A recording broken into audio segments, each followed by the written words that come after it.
Microsoft Excel 2013 के इस session में हम डाटा को एक्सेल में इंपोर्ट करने का तरीका देखेंगे।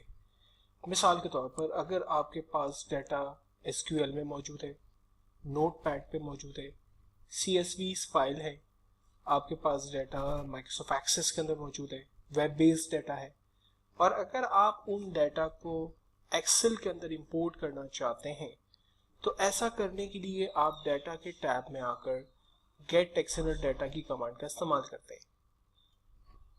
हम यहाँ पर दो डिफरेंट मेथड्स के जरिए डाटा को इंपोर्ट करने की टेक्निक डिस्कस करेंगे और फिर ग्रेजुअली आप फर्दर जब एडवांस लेवल पे जाएंगे तो उनको खुद चीज़ों को एक्सप्लोर कर सकते हैं। अगर मुझे नोटपैड से डाटा को इंपोर्ट करना है तो हम गेट एक्सेल डाटा के अंदर फ्रॉम टेक्स्ट की कमांड का इस्तेमाल करेंगे और यहाँ पर आने के बाद हम अपनी डेटाबेस का सोर्स बताएंगे कि एग्जैक्टली डाटा हमारा मौजूद कहाँ है। मिसाल के तौर पर मेरे पास डाटा इंसर्ट टेबल के नाम से एक नोटपैड की फाइल मौजूद है, यहाँ से इंपोर्ट करना है। मैंने इस टेक्स्ट फाइल को सेलेक्ट किया एंड देन इंपोर्ट किया, तो यहाँ टेक्स्ट इंपोर्ट विजार्ड के नाम से हमारे पास एक पैनल ओपन हो गया।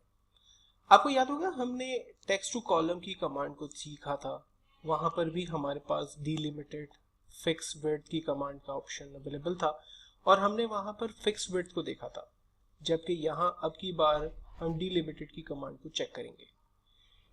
यहाँ हमारे पास डाटा का प्रीव्यू नजर आ रहा है। जो भी डाटा आपके पास नोटपैड पे मौजूद है वो सॉर्ट ऑफ कुछ इस शक्ल के अंदर मौजूद है। सिंपली हम इसको नेक्स्ट करते हैं।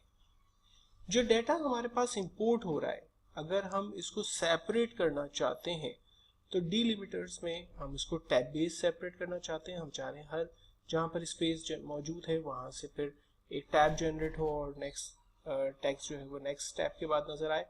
या हमें सेमी कॉलन्स अगर इसमें दिए हुए होते तो क्या हम सेमी कॉलन से उसे सेपरेट करना चाह रहे हैं, हम कॉमा के जरिए टेक्स्ट को सेपरेट करना चाह रहे हैं, स्पेसिस के जरिए टेक्स्ट को सेपरेट करना चाह रहे हैं, या कुछ और है तो अगर हम बता सकते हैं।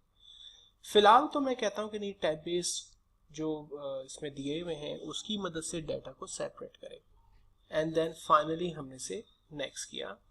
एंड देन अगर आपको कॉलम कोई ये सारे डाटा की रेंज आपको बता रहे हैं कि इस तरह से डिफरेंट कॉलम्स के अंदर आपको डाटा अपीयर हो जाएगा। हम फाइनली इसको फिनिश करते हैं।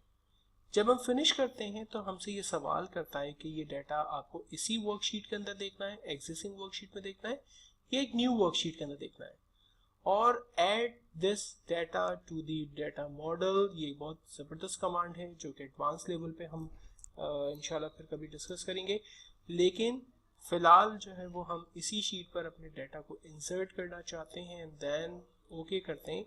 ये डाटा हमारा नोटपैड से एक्सट्रैक्ट हो गया और एक्सेल के अंदर पूरी तरह से इंपोर्ट हो गया।